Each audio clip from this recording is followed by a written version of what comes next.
तर नमस्कार मंडळी, तुम्ही कोर्टवे पॉडकास्ट सिरीजमध्ये सगळ्या कंपन्यांबद्दलचे इंटरव्ह्यू एक्सपिरियन्स ऐकत असालच. सो बेसिकली माझा इन्फोसिसचा इंटरव्ह्यू झाला. त्याच्या आधी माझा ॲप्टिट्यूड टेस्ट होती. लगेच संध्याकाळी रिझल्ट आला आणि मग लगेच दुसऱ्या दिवशी 9 वाजता आमचा इंटरव्ह्यू होता. ओके. टेक्निकल आणि HR सोबतच होता राऊंड? सोबतच होता. त्यांनी मला सगळ्यात आधी क्वेश्चन विचारला की मी तुला का चूज करायला पाहिजे आणि बाकीच्यांना नाही. मग त्यांनी विचारलं की रोजचा टास्क काय, तुम्ही प्रोजेक्टचा टायटल कसं काय चूज केला, की बाबा कसं काय तुम्हाला सुचलं की तुम्ही तिथं जायचं. जेवढं कॉलेजमध्ये नाही शिकता आलं ना तेवढं तिथं शिकता आलं ENTC बेस. व त्याच्यानंतर त्यांनी फ्लटरवरती विचारलं मला की ही आयडिया कशी आली तुम्हाला म्हणून. आपलं रिसर्च खूप चांगलं होत असेल यामुळे, शून्यातनंच सगळं करायचं म्हणजे. ते डिफेन्सचं केलं तर मी सांगितलं माझा BEचा प्रोजेक्ट पण तोच आहे. मग त्यांनी हे विचारलं की स्पॉन्सरशिप आहे का प्रोजेक्टला, SQLमध्ये काय असतं, जॉईंट काय असतं, पॉलिमॉर्फिझम काय असतं, OOPचे 4 पिलर सांग. तुमचा कसा एक्सपिरियन्स होता आता एवढ्या सगळ्या टीम्स, म्हणजे जवळपास 100 पेक्षा जास्त टीम्स होत्या आताच्या? त्यांनी मला त्याच्यावर पण एक क्वेश्चन विचारलं की अशी कोणती सिच्युएशन होती म्हणे जिथं तू स्वतःला प्रेझेंट केलंय म्हणे, त्या सिच्युएशन्स मला सांग. प्रॅक्टिकली गोष्टी करून पाहतो ना ती गोष्ट वेगळी पडती की आपल्याला नवीन गोष्टी शिकायला भेटतात आणि एक्सपिरियन्स येतो नवीन. आणि दुसरी गोष्ट तरी कॉन्फिडन्स बिल्ड होतो. जर तुम्हाला टीम लीड बनवलं तर तुम्ही काय कराल, कशी रिस्पॉन्सिबिलिटी हँडल कराल, केपेबल पण आहात का रिस्पॉन्सिबिलिटी हँडल करायसाठी. तर नमस्कार मंडळी, तुम्ही कोर्टवे पॉडकास्ट सिरीजमध्ये सगळ्या कंपन्यांबद्दलचे इंटरव्ह्यू एक्सपिरियन्स ऐकत असालच. यातून होप सो तुम्हाला तुमच्या काही गोष्टींमध्ये भर पडत असेल, जसं की इंटरव्ह्यूचे राऊंड्स कसे होतात, आपण कुठल्या वेने प्रिपेअर करायला पाहिजे, या सगळ्या गोष्टी तुमच्यापर्यंत पोहोचत असतीलच. आम्ही नवीन नवीन कंपन्या, म्हणजे ह्या ज्या सगळ्या कंपन्या आहेत त्याच्यामधले नवीन नवीन पॉडकास्ट, प्रत्येक वेळेस इंटरव्ह्यू कसा वेगवेगळा होऊ शकतो, इंटरव्ह्यूअरवर इंटरव्ह्यू कसा डिपेंडंट असतो, त्याचे क्वेश्चनचं पॅटर्न हे चेंज पण होऊ शकतात. हे तर तुम्ही बाकी पॉडकास्टमधनं तर बघितलेलं असेलच. असंच एक नवीन पॉडकास्ट आज आपण शूट करत आहोत, ते आहे इन्फोसिस कंपनीबद्दल. आणि ह्या पॉडकास्टमध्ये तिचा इंटरव्ह्यू एक्सपिरियन्स शेअर करायला आपल्यासोबत आहे Prajakta. Hello Prajakta. Hello sir, मी प्राजक्ता बुद्याल, SKNCUE माझी ब्रांच ENTC आहे. सो बेसिकली माझा इन्फोसिसचा इंटरव्ह्यू झाला. त्याच्या आधी माझा ॲप्टिट्यूड टेस्ट होती. तिथं बेसिक ॲप्टीचे क्वेश्चन्स होते, कम्युनिकेशन इंग्लिशचे, आणि मग त्याच्यानंतर एसे रायटिंग होती. तिथं मेल, फॉर्मल मेल आणि इनफॉर्मल मेल, त्याच्याबद्दल बेसिकली लिहायचा होता. आणि मग त्याच्या थ्रू बेसिकली आमचा शॉर्टलिस्टचा आला आणि मग लगेच नेक्स्ट डे आमची इंटरव्ह्यू होती. हो. आणि म्हणजे ते लगेचच तुम्हाला रिझल्ट वगैरे? लगेच संध्याकाळी रिझल्ट आला आणि मग लगेच दुसऱ्या दिवशी 9 वाजता आमचा इंटरव्ह्यू होता. मग इंटरव्ह्यूला सगळ्यात पहिला माझाच इंटरव्ह्यू होता. म्हणून असं काही नाही की क्वेश्चन्सची आयडिया वगैरे आहे की काही HR बेस्ड आहे की टेक्निकल आहे, काहीच नाही. पूर्ण ब्लँक जेवढं प्रिपेअर करायचं होतं. आणि प्रोजेक्ट वगैरे स्वतःच केले होते म्हणून त्याचं काही नाही जास्त लागलं. जेवढं प्रिपेअर केलं होतं तेवढं प्रिपेअर करून गेलं. बऱ्यापैकी लेट चालला इंटरव्ह्यू. सगळ्यात आधी गेले आणि त्यांनी इंट्रो द्यायला सांगितला मला. इंट्रो दिली. टेक्निकल आणि HR सोबतच होता राऊंड? सोबतच होता. अच्छा, हां, चलो. इंटरव्ह्यू दिली, इंटर्नशिप्सचं वगैरे सगळं सांगितलं आणि मग प्रोजेक्ट्स आतापर्यंत जे केले, मेजर प्रोजेक्ट, मायनर प्रोजेक्ट, ते सगळं सांगितलं. आणि मग त्यांनी मला सगळ्यात आधी क्वेश्चन विचारला की मी तुला का चूज करायला पाहिजे आणि बाकीच्यांना नाही. मग त्याच्यावर मी सांगितलं की मी डिफेन्समध्ये इंटर्नशिप केली आहे सर. ती अंडर DRDO आहे. DRDO अंडर केलं? खडकवासला. काय होतं, थोडं आम्हाला त्याची माहिती सांगा. मग तिथं त्यांना हा क्वेश्चनचा आन्सर द्यायसाठी बोलली की मी तिथं प्रोफेशनली वर्क कसं करता, प्रोफेशनल एन्व्हायरमेंट कसं हँडल करता, या फिर कोणत्या प्रोजेक्ट जे थ्रू गव्हर्नमेंट येतात ते कसे हँडल करतात ते सगळे शिकली. ते बाकीच्यांनी नाही केलं आणि ते मी केलं. हा डिफरन्स आहे की तुम्ही मला चूज करू शकता. मग ते बोलली. मग त्याच्यानंतर त्यांनी मला मग ते प्रोजेक्ट्सवरती नेलं त्यांनी मला. मग तिथं बोलली की मी 2 मेजर प्रोजेक्ट केलेत. एक होता फ्लटरचा, गुस्तो ॲपचा, फूड आणि ट्रॅव्हल ॲपचा. Food travel app. आणि दुसरा तो डिफेन्समध्ये मी ते अँटिना डिझायनिंग आणि पूर्ण PCB प्रिंटआउटवरून पूर्ण डिझायनिंग करतो आम्ही तिथं. आणि मग तो गव्हर्नमेंटकडूनच येतं सर ते प्रोजेक्ट, त्याच्यावरती आम्ही काम करतो. मग ते 2 आणि मायनर प्रोजेक्टमध्ये ते सगळे आपण जे फ्लटरमध्ये केले होते, क्विज ॲप वगैरे, टू डू लिस्ट, आणि जे पण मी सेकंड इयर थर्ड इयरमध्ये हार्डवेअर बेस्ड प्रोजेक्ट होते सर माझे, मग ते पण ऍड करून टाकले होते मी. म्हणून मग ते सगळं बॅकग्राऊंड म्हणजे ENTC आहे सर. अच्छा, म्हणून सेकंड इयर थर्ड इयर मध्ये हार्डवेअर प्रोजेक्ट करावं लागले. मग ते ऍड केले होते. मग त्याच्यानंतर त्यांनी मला डिफेन्सचं विचारलं की बाबा कसं काय तुम्हाला सुचलं की तुम्ही तिथं बरोबर. जायचं. हां. म्हणलं माहिती होतं सर, माझ्या सिनियरनी वगैरे केलं होतं आणि त्यांनी प्रेफर केलं होतं की प्रेफरेबली तिथं जाऊन तिथं प्रोजेक्ट कराल. मग त्याने विचारलं की रोजचा टास्क काय, तुम्ही प्रोजेक्टचा टायटल कसं काय चूज केला. म्हणलं आम्हाला टायटल नव्हतं चूज करायचं, आम्हाला प्रोजेक्ट असाईन केला होता. ओके. मग तो अख्खा प्रोसेस सांगितला की रोज तिथं जायचं, नवीन टास्क आम्हाला देता, तो टास्क फक्त देता सर ते. त्याच्यापासून आम्ही पूर्ण सर्च करायचा, तो सॉफ्टवेअर नवीन शिकायचा आणि ओके. मग त्याची फ्रिक्वेन्सी, सिम्युलेशन सगळं हँडल करून अरे मग वा. तो डिझायनिंग दाखवायची आणि मग तिथून निघायचं. यासाठी कोणी असं मेंटर वगैरे नसतं का, आपल्या काहीच नाही. टीम मध्येच आपण ते सर्च वगैरे हां, करायचं जे असं? आम्हाला प्रोजेक्ट फक्त रिसर्च पेपर देता सर की ह्या रिलेटेड हा प्रोजेक्ट आहे आणि ह्याला आम्हाला हे ॲडव्हान्समेंट पाहिजेत म्हणून ह्याच्यामध्ये ॲड करून. आपलं रिसर्च खूप चांगलं होत असेल यामुळे, हो, असं सर. शून्यातनंच सगळं करायचं हो. म्हणजे.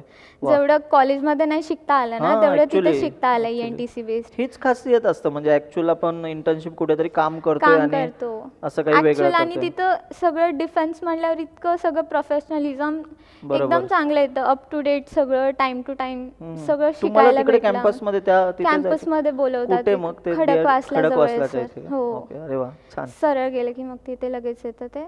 आणि मग तिथं ते सगळं रोज आम्हाला ते तेवढे जोपर्यंत आम्ही सबमिट नाही करत तोपर्यंत आम्हाला ते जाता नाही येत. आणि अच्छा. सर फक्त आम्हाला एम देता की आजचा एम तुमचा एवढा आहे आणि एवढं तुम्ही कंप्लीट करायचं. ओके. तिथून मग सगळं आम्ही शिकत आलो, सगळं रोज शिकायला भेटलं नवीन. आणि मग नवीन गोष्टी टॅकल कशी करता, सिच्युएशन्स कसे हँडल बरोबर. करायचे, या फिर कुणाला काय जमतं बाबा, काही नाही जमत, ते सगळं आम्हाला समजलं.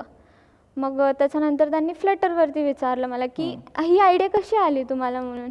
मग म्हणलं आमचा बेसिक मोटिव्ह हा होता की सोशल मीडिया ॲप बनवायचं आहे आम्हाला म्हणून. बरोबर. त्याला एक्सप्लोरेशन जास्त झाली आहे ना सर आजकाल. मग त्याचा एम होता की त्याच्या थ्रू आम्हाला जायचं आणि त्याच्यामध्ये काहीतरी बनायचं. मग म्हटलं फूड आणि ट्रॅव्हल बनवू शकतो आपण, कारण जास्त इंटरेस्टेड आणि लिंक बरोबर. त्याच्यामध्ये. बाकी इंस्टाग्राम वगैरे सगळ्यांचं Yes. झालेलं आहे. एकाच मग- ऍप मध्ये या दोन्ही गोष्टी भेटणं चांगलं भेटणं, राहतं. हां. आणि हेल्पफुल होता ना सर तो. बरोबर. म्हणून त्याच्यासाठी मग मी ते सांगितलं. मग त्याच्यामध्ये तू नेमकं काय काय यूज केलं त्यांनी ते विचारलं. आणि मग डेटाबेस कसा हँडल केला. मग म्हटलं आम्हाला ते पण शिकवले, API ते सगळं शिकवलेलं होतं, फायरबेस ऑथेंटिकेशन ते सगळं मग सांगितलं. मग ते ठीक आहे असं थोडं ह्याच्यामध्ये होते, ते इम्प्रेसमध्ये होते बाबा, हां बरं वाटलं ऐकून म्हणून. त्याच्यानंतर त्यांनी मला HR क्वेश्चन्स चालू केले सर लगेचच. हा जो प्रोजेक्टचा होता ना तो ड्युरेशन भरपूर चालला. 15-20 मिनिटं पूर्ण प्रोजेक्टवरतीच होतं Project की वरच नेमकं होतं. तुम्ही काय करता तिथे जाऊन आणि केलंय काय. त्यांना फक्त हे पाहिजे होतं की ॲक्च्युली केलंय की नाही. हां, बरोबर. आणि मग मी तेव्हा ते डिफेन्सचं केलं तर मी सांगितलं माझा BEचा प्रोजेक्ट पण तोच आहे. मग त्यांनी हे विचारलं की स्पॉन्सरशिप आहे का प्रोजेक्टला. म्हणलं की हो स्पॉन्सरशिप आहे त्या प्रोजेक्टला. त्याच्यानंतर मग फ्लटरवरती पण त्यांनी खूप सारे क्वेश्चन्स विचारले. आणि HR राऊंडमध्ये विचारलं की समजा तुमचा एक टीम मेंबर वर्क नाही करायला म्हणत आहे, वर्क नाही करत आहे तो, तर तुम्ही कशी ती सिच्युएशन हँडल कराल.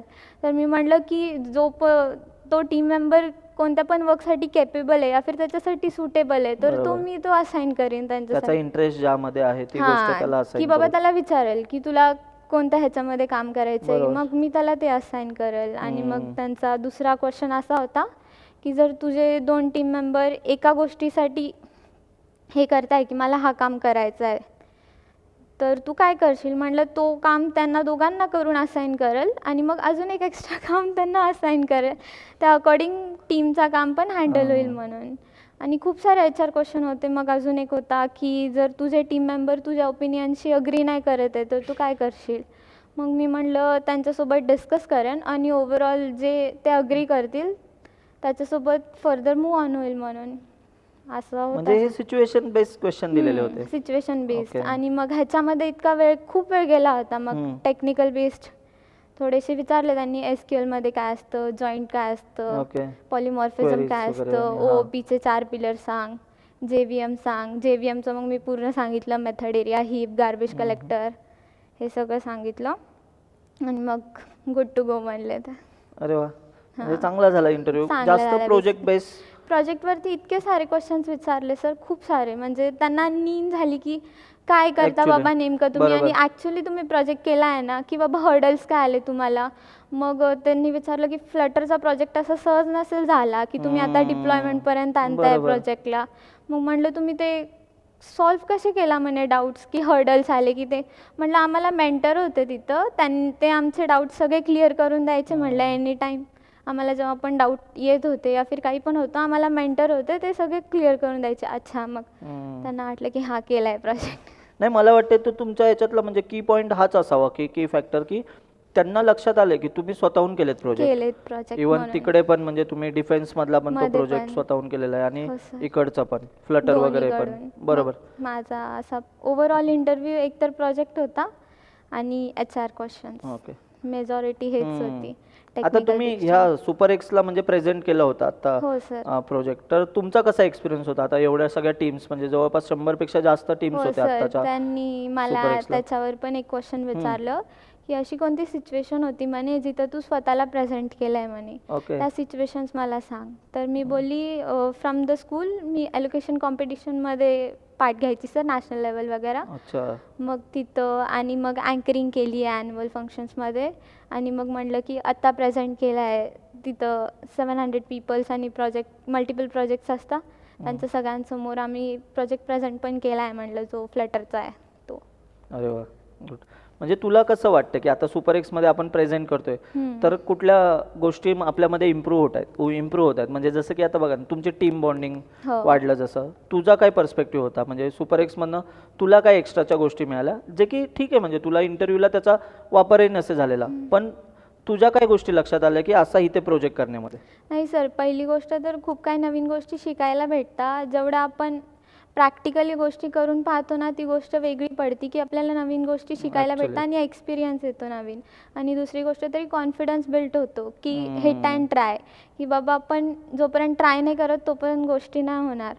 मग तो समजतो की बाबा ट्राय करा आणि मग गोष्ट होईल, एका गोमध्ये गोष्ट नाही होणार. आता कोणती पण आयडिया इम्प्लिमेंट करायची म्हटल्यावर ती लगेच नाही होत. बरोबर. आम्हाला काहीतरी ट्राय करून मॉडिफाय करून मग ती UIचा पण असू दे सर, UI खूप सिम्पल असतं पण त्याच्यामध्ये पण मल्टिपल गोष्टी चेंजेस बऱ्याचशा करायला असतात. लागतील. बरोबर, गुड. म्हणजे आणि तुम्हाला म्हणजे ओव्हरऑल इंटरव्ह्यू मध्ये मग काही कोडिंग क्वेश्चन, असं कोड वगैरे लिहायला दिला असं कोडिंग काही? क्वेश्चन नाही सर, त्यांनी लॉजिक वगैरे चेक केला म्हणजे लूप्स वगैरे हे कसं हँडल करशील, बेसिक लॉजिक सांगायला अच्छा, लावलं हा, मला. म्हणजे तेच असतं की प्रोजेक्ट मध्ये असे सिनारिओ देतातच की ज्यावरनं कळतं की कोडिंग वगैरे आहे, येत आहे आहे असं. याच्यात म्हणून. Okay, good.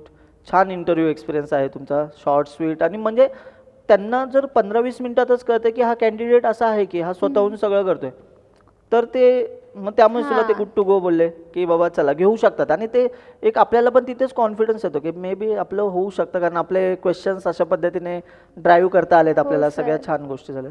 गुड.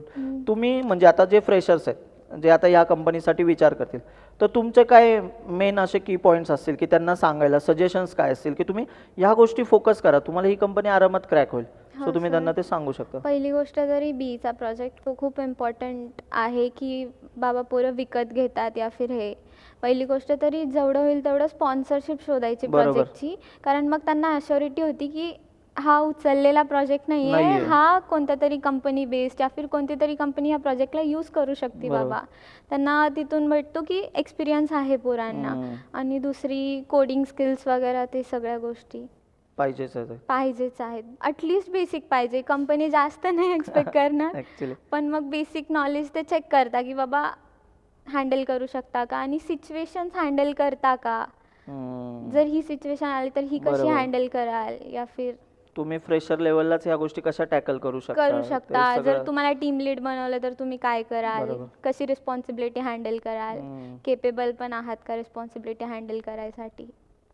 तर मित्रांनो, तुम्ही हा इंटरव्ह्यू एक्सपिरियन्स ऐकला असेल, तुमच्या लक्षात आलेलं असेल की म्हणजे फक्त आपण कोडिंगचंच नॉलेज असणे काही बरोबर नाही आहे, त्याबरोबर आपल्याला इतर गोष्टी माहिती पाहिजेत की HR क्वेश्चन्स आता जसे तुम्ही ऐकले वेगवेगळ्या पद्धतीचे सिनारिओ असतात, तेही तुम्हाला टॅकल करता आले पाहिजेत. अदरवाईज HR राऊंडमधनं पण बाहेर पडण्याचे चान्सेस जास्त असतात. सो तुम्ही प्राजक्ताचा इंटरव्ह्यू ऐकलेला असेलच. होप तुम्हाला यामध्ये काही व्हॅल्यू ॲड होतील या इंटरव्ह्यू एक्सपिरियन्समुळे. Yes, thank you so much Prajakta, आम्हाला वेळ दिल्याबद्दल. थँक्यू.